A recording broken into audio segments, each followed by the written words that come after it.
Coming soon, America's most awaited announcement, Donald Trump evidently on November 14th will finally make it known that he is running again. A lot of rumors about this, and there are consequences to this because, as we've talked about on this channel, what happens with all of the litigation surrounding Donald Trump? He just got raided by the FBI. The J6ers just sent him a subpoena. The litany, the list goes on and on and on. So what does this mean? And we also have to ask ourselves, we have a little bit of a chicken or the egg problem here. If Trump announces first, then if an indictment comes, does the indictment look political? It looks sort of reactionary to Donald Trump. But if the indictment comes first, is that a benefit to the DOJ? Because then Donald Trump says that he's running on top of that, and does that make him look like maybe he's trying to only run to escape criminal charges? All sorts of questions that, of course, we will dive into. But first, we have to take a look at the announcement, which came out on, evidently it's going to be on November 14th, is when the announcement will be revealed. The story comes over from Axios. They've got the scoop. Jonathan Swan says, Trump's team eyes November 14th announcement, which is right around the corner. And of course, the timing is interesting because it's right after the midterms scheduled for next week. They report former President Trump's inner circle is discussing announcing the launch of a 2024 presidential campaign, with the official announcement followed by a multi-day series of political events, which sounds very fun. Trump and his top advisors have been signaling for weeks that a 2024 announcement is imminent, but those discussions have reached a point. Say allies are blocking off days now in their calendars for weeks after the midterms. Travel preparation is taking place. They're hearing that polls are pointing towards a good night for the Republicans, and the Republicans are likely to win in both houses. Here, they're saying Trump wants to take some credit for that. And there's been a debate about this because in recent weeks, just like we talked about, who goes first? Is Trump going to announce, or is he going to get indicted? He was at a rally on Thursday. He said, well, we'll get to that clip in a minute. Officially, a Trump spokesman declined to comment. The discussions are still fluid. They could change any bit depending on what happens on Tuesday. So I guess if the Republicans get blown out on Tuesday, then this could be maybe a different situation. Maybe Trump says, oh, we'll hold off a little bit. Or, for example, if all of the Trumpy type candidates, and there are many out there, what happens if they all lose? Does Trump say, oh, I better reevaluate this situation? Of course, I'm not thinking that's going to happen. It doesn't look like that. In fact, it looks like the momentum is going to continue through Election Day, which is going to be a good sign for the Republicans, but they are leaving the door open in case something changes. The discussions are still fluid, especially if things go differently between Herschel Walker and Raphael Warnock. Trump, they say, so anything could happen or not. He's conflicted on the timing. Nothing is ever certain, but people who have been close to him for many years are lacing up for the next race. And so we're going to have to dive into that, right? There are a lot of consequences. Trump was at a rally, and we'll take a listen to what he had to say about all of this. But first, my friends, we have a very interesting new thing to share. We've got sponsors on the program, and I am so grateful to share our newest with you. I have to explain that, my friends, if you have an IRA, a 401k, or a savings account, you know as well as I do, things are very scary out there. The Biden administration has already printed more money in the past 2 years than the previous 100 years combined. The national debt hit a record of $30 trillion, and inflation is the highest we've seen since 1982. It's only a matter of time before the house of cards comes crashing down. If you have retirement savings, your money could be at serious risk. So I invite you to talk to my friends over at Goldco to see how you can protect your retirement with gold and silver before it's too late. It's very easy. You can see on the screen, go over to robertlikesgold.com and they'll give you $10,000 or more in free silver when you open a qualifying account. Very, very simple. Go over to robertlikesgold.com and you can see right on the screen, that's my friends over at Goldco. And thank you to our sponsors, and thank you to everybody who is supporting our sponsors, which is a very big, nice addition to the show. All right, but Donald Trump was out at a rally, and he is hinting big time that an announcement is coming soon. Visiting Iowa, Trump is hitting the airwaves, letting America know that something big is coming soon, and it very well is likely going to be a second run for office. We're all excited about it. Many Americans have known this for a long time.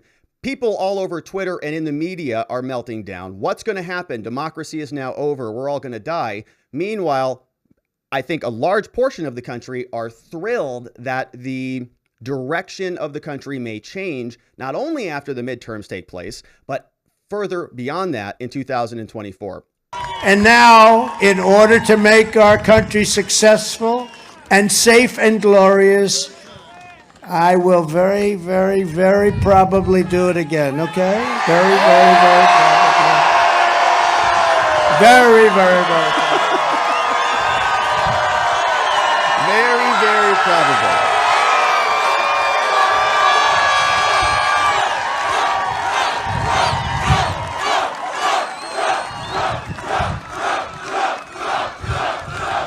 All right, we'll listen to it one more time. Glorious, make our country successful and safe and glorious. I will very, very, very probably do it again, okay? Very, very, very probably. Very, very, very probably.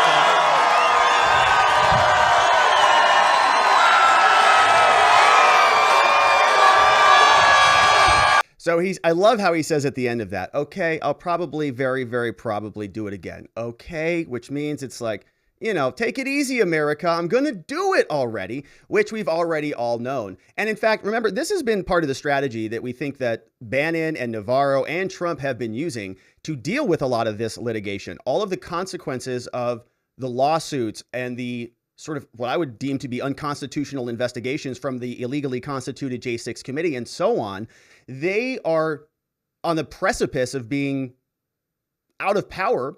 And if Trump wins the DOJ, right, everything can sort of change on a dime. And that's why I think that Steve Bannon is not all that concerned about going to prison for 60 days. He says, well, whatever, because the Republicans are going to be in charge soon enough. Trump's going to be in charge soon after that. So who cares? Whatever. And that's really been a new novel defense strategy that we have never seen before. I'm a practicing criminal defense lawyer. I've never had the opportunity to say, we're going to pause our representation, or one of our strategies in our litigation is going to be, we're just going to win Congress. We're just going to wait until the presidency wins our favor. Typically don't have that option. But in this case, Donald Trump and many of those individuals do. Now, a big consequence of this, if Donald Trump does in fact run, will be the DOJ has decisions to make. Are they going to prosecute him or not? Now, I have been of the opinion here, and I know many of you have here as well, that Donald Trump is, very likely going to get indicted. To me, it seems crazy that all of this stuff would be going on if they weren't going to reach that endpoint. Remember, they have essentially hitched their entire platform on being anti-Donald Trump, on being anti-J6. Biden speaks day after day about MAGA Republicans. Same with Karine Jean-Pierre. Same with basically the entire Democratic Party and a good swath of the Republican Party, so-called, if you want to include Liz Cheney and Adam Kinzinger. But these people have nothing else if they don't indict him, in other words. If they take all of this to the finish line and they don't punch it through, and they just turn around and they bring out Merrick Garland or somebody, Christopher Wray from the FBI, if they drag him in front of America and they say, well, we've investigated Trump, but we don't think it's appropriate to charge him, just like we don't think it was appropriate to charge Hillary. We're going to follow precedent and all. Do you think the Democrats would stand for that? Not even for a minute, right? They would lose it. They would have, I don't know what they would do, but it would be not good. So the DOJ then, right, they kind of have no choice but to take this all the way to the end, because what else are they running on, honestly? Let's take a look now at what CNN is reporting, because they have an exclusive, they tell us. CNN says, exclusive, DOJ, the Department of Justice, is considering special counsel to prosecute Donald Trump if he decides to run in 2024. All of us know that he is. Rumors are November 14th will be the day that he announces it. But what does the DOJ do in response? If they indict him, suddenly it looks kind of political, because they're indicting their key opponent, Donald Trump, especially if the Biden administration decides that they're going to try to drag him across the finish line again. This story published November 4th, telling us from Washington, as Donald Trump inches closer to launching yet another run, Justice Department officials have discussed whether a Trump candidacy would create a need for a special counsel to oversee two sprawling federal investigations related to him. We've got the J6 Inquisition going on. We've got the Mar-a-Lago raid also going on. Now, what's very convenient about this is they sort of are acknowledging within the confines of the DOJ that they might have a conflict of interest if this goes forward. If Trump decides that he's going to run, maybe we'll have a conflict of interest. Maybe this will suddenly become problematic. You don't think it's problematic now? What's going to make it problematic? The fact that he just decides to run? The fact that he makes an announcement? Now it's official? So now we have this like distinguishing line here. Okay, well, nobody agreed with you that distinguishing line was appropriate. Everybody has known that Trump has been in this area of contemplation about running again.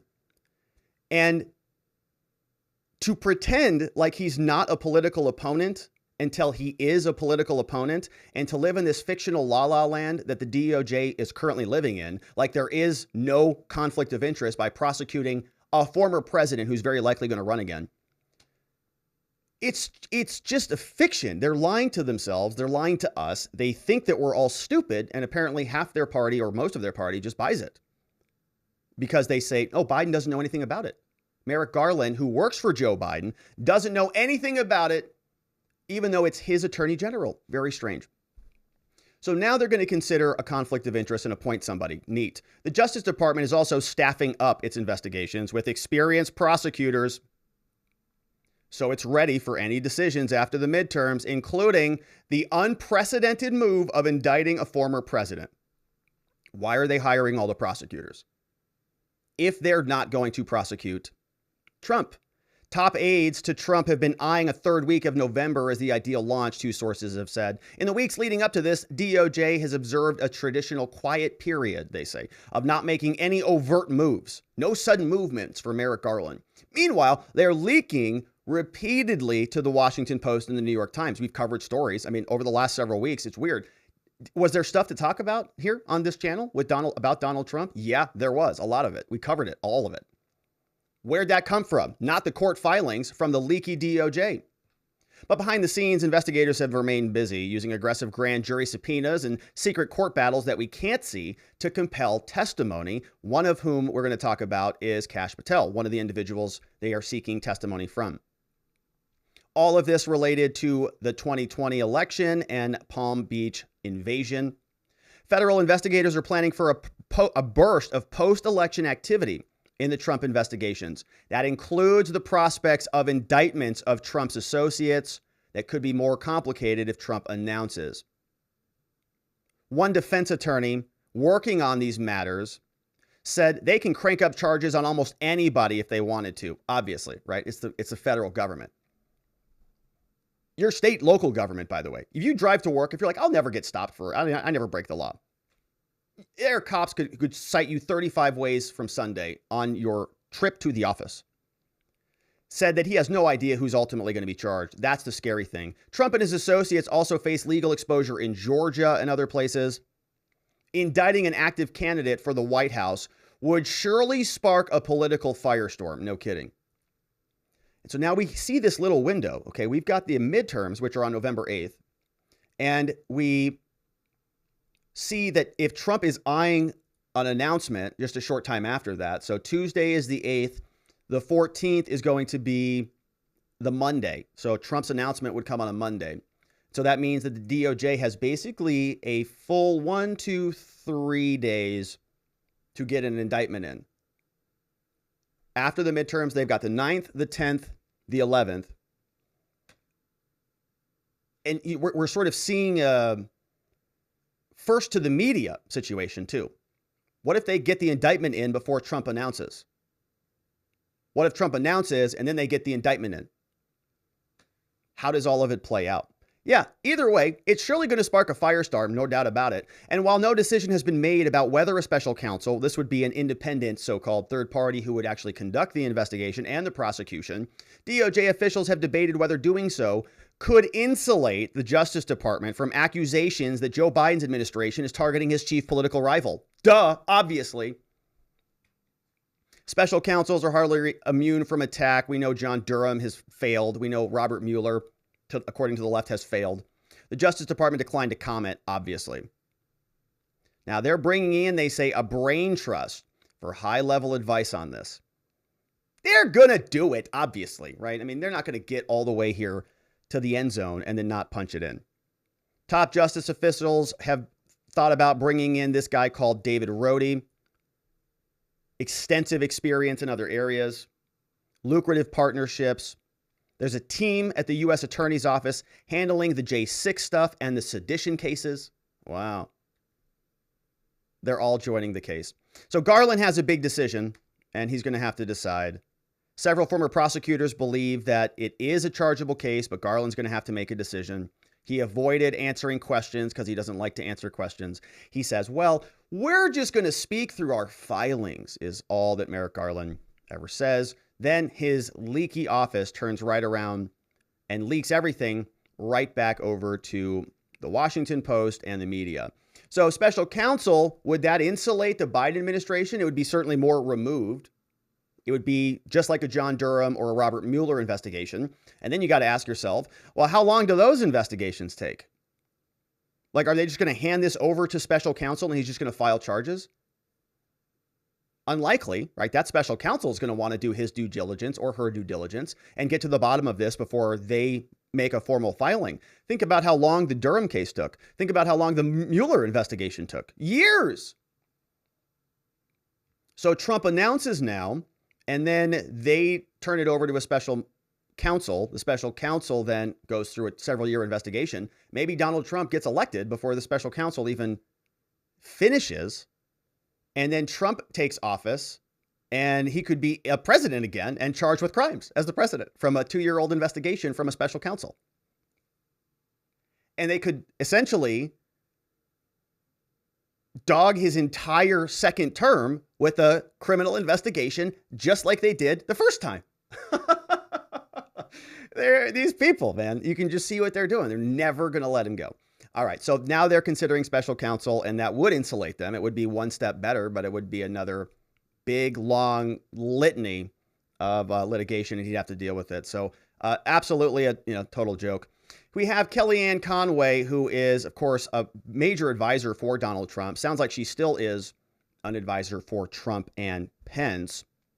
KellyAnne Conway is asked about Trump running again. Rumors are it's going to be very soon. But KellyAnne, when will it be? And what's he going to say? And tell us more about what you know, given the fact that you've worked with him very closely for so long. Wise from National Journal. Right, thanks for the question. Two things. Firstly, when will Trump announce his 2024 presidential bid? I'll start with that. Is there a follow-up? Yeah, there will be a second question, but I thought I'd just start with Well, he'd like to have done it already. And I give him credit for many things this year, because he's going to end up being a big winner from this election cycle. Try as everybody's did to say you nominated the wrong people, you didn't get enough money, you're in the way, go away. Donald Trump in some ways never stopped campaigning from early 2015. First for himself, and in between for many, many different candidates. I mean, unlike Joe Biden, Trump was highly in demand in 2018 and did what he could to show up for many of these races, could only go for a couple of the House seats, but went around for a lot of the Senate seats. And we picked up seats in the Senate after the Kavanaugh hearings. Again, something totally misread, respectfully. We picked up seats in the United States Senate in 2018. Hard to do, lost, I think, 40 seats or so in the House. So he never stopped campaigning, including into his post-presidency years. And I would say it's hard for me to see that Joe Biden ever started really campaigning. He didn't. Did he ever start campaigning for himself in 2019, 2020, after COVID hit? And he certainly isn't welcome in most places and spaces now.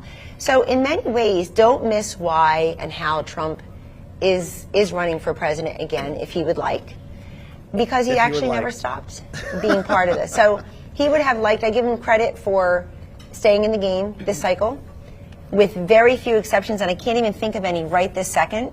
I can think of the individual candidates, like Matt Dolan in Ohio, who lost, but I can't think of individual Republicans on the ballot who are not running mostly, if not almost completely, on the America First agenda. Right. Think about all of them. Think about Herschel Walker. Think about Oz. Think about Blake Masters here. We have Carrie Lake. We've got J.D. Vance. Did I already say him? They're all over the place, right? Many, many candidates. And if you take a look at all the headlines on many of the mainstream media outlets, you'll see 50% of candidates are election deniers and 50% of Americans have somebody on the ballot who's going to wreck democracy, right? All of that stuff. But people want to sort of mitigate Trump. They want to say that he's irrelevant. Nobody cares about him. It's not his party anymore. Let's go back to the old Mitch McConnell, Lindsey Graham style, where we just give billions and billions of dollars to whomever wants it. And we do the same thing that the Democrats do, just a little bit differently with a little bit of a different label on them. Nobody wants to do that. And she's making a good point here that Trump has been consistently in it, and the candidates seem like they're poised to win. And the Trump-Pence accomplishments. So his legacy continued. So that's one.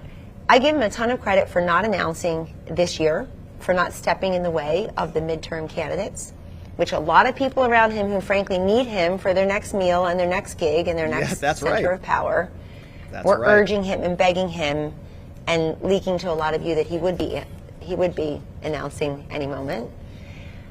I'm glad that he did. I have a great admiration for that little jab that she just slid in there. That was leaking to many of you. A lot of people were leaking a bunch of crap to a bunch of you people. Didn't work out so well for you. He didn't do that. That was certainly my advice from the beginning. Wait until after the midterms, if you do it all. Secondly, I like the fact that he came back to Washington at the end of July, a full year and a half since leaving on January 20th, 2021, and gave a policy speech. It took President Trump an hour and a minute, roughly, to get to the 2020 election in that policy speech at AFPI, which you all covered. And then he went on to CPAC and gave mostly a policy speech. So when he does that, when people hear the binary choice and they're reminded of why his words, "You miss me, don't you?" They'll say, you know what? I'm going to push aside whatever I don't like, and I'm going to vote my pocketbook, my personal liberty, my fear of crime, my frustration with no baby formula on the shelves, rising costs of gas and groceries, which is a 6-month-old conversation. The conversation now is utilities, insurance, rent, mortgage, tuition, student loan payment. So I think you can expect him to announce soon. Obviously, there's a family wedding coming up on his property, and election day is late this year. But as he would say, wait and see. Okay, so very, very soon. It sounds like just a couple days away, maybe a week or two. She being a little bit coy about this, but it sounds like she knows that it's going to happen. She says he's been campaigning for this entire time, right? He's never stopped, in other words. So just hang out, wait and see. It's going to be coming. KellyAnne Conway has the inside scoop, and she has been proven to be pretty reliable. So that will be very fun to observe. Now, of course, as Trump announces, we've got to ask ourselves what happens with all of this litigation, because many prosecutors are trying to make their names. They're trying to get elected. They're trying to build their careers on the back of Donald Trump. One of the places where this is happening is in New York. Trump lawyer Alina has some words for the press about a judge. Says, I've been in this judge's courtroom representing Donald Trump and the Trump organization for a long time. It's not even worth making arguments. This courtroom and this judge are so biased against the former president. What's the point?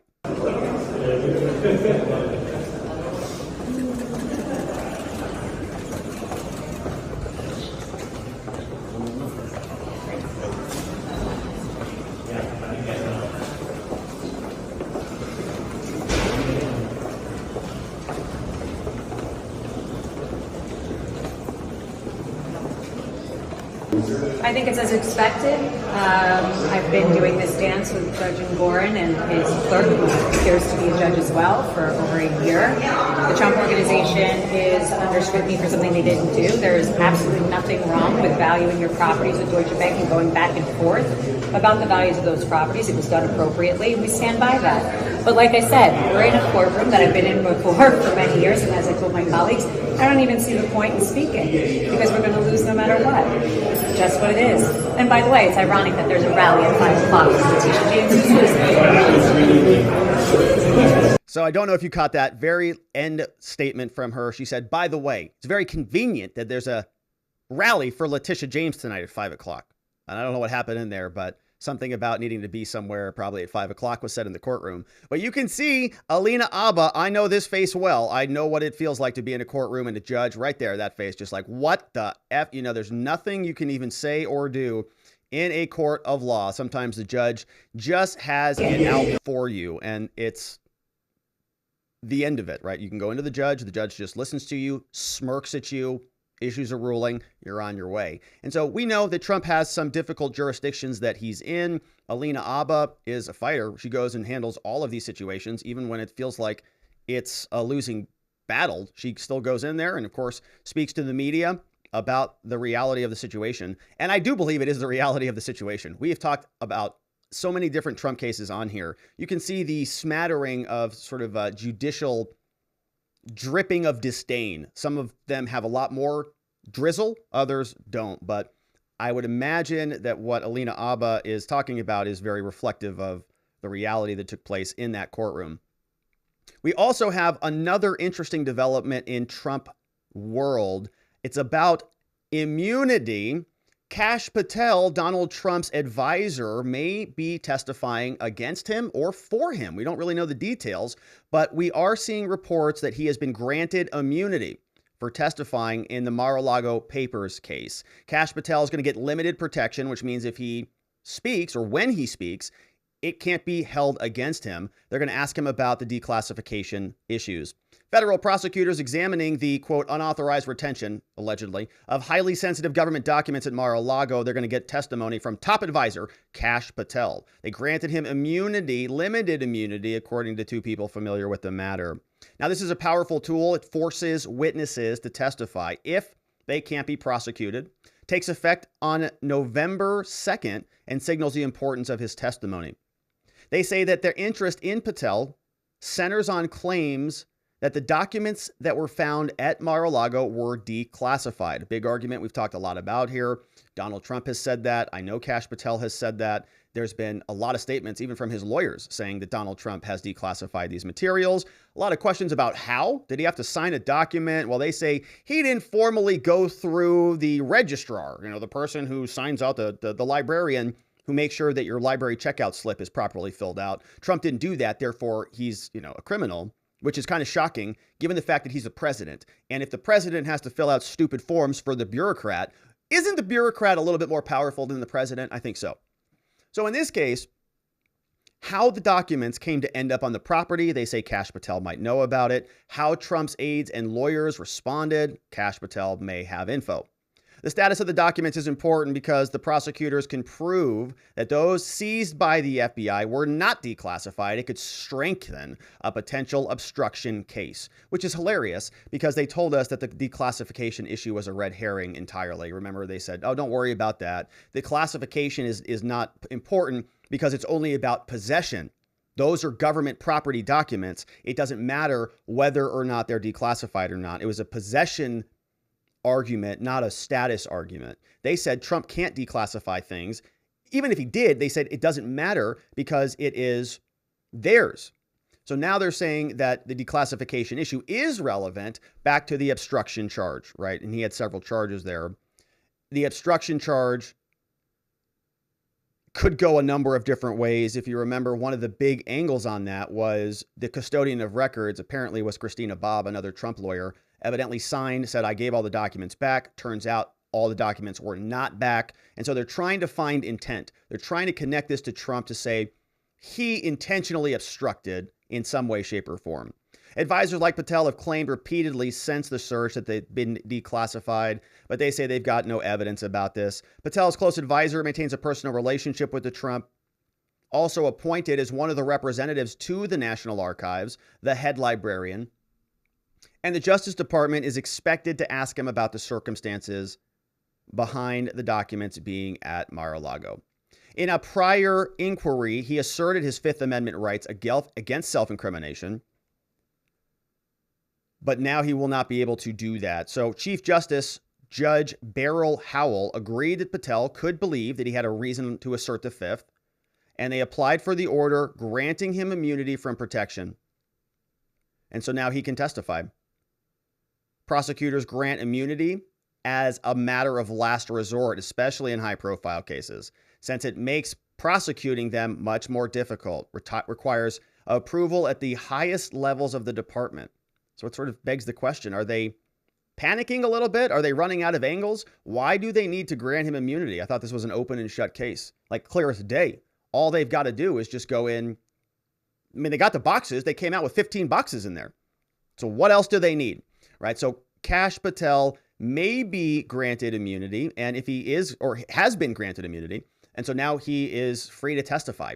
And if he doesn't testify, right, if they bring him in and he says, well, I'm not testifying, I'm invoking my Fifth Amendment, then they could say, well, we're holding you in contempt. Just like we saw in other cases, like the Engelbrecht case, the True the Vote case, where they said, we're not giving you our advisors or our sources. And boom, judge said, no problem, you're going into custody. So same thing could happen to Kash Patel, whether it will or not, or what he'll have to say is a different story. But this is an interesting development because, as we just read, it may mean that they're running out of options. They're running out of angles. They're sort of hitting a bunch of dead ends, and they're not happy about it. Another Trump ally was facing a prosecution, and he emerged victoriously. We see this gentleman, Tom Barrack, was acquitted, and Trump had a big congratulatory statement after the verdict. Let's take a look at what he said.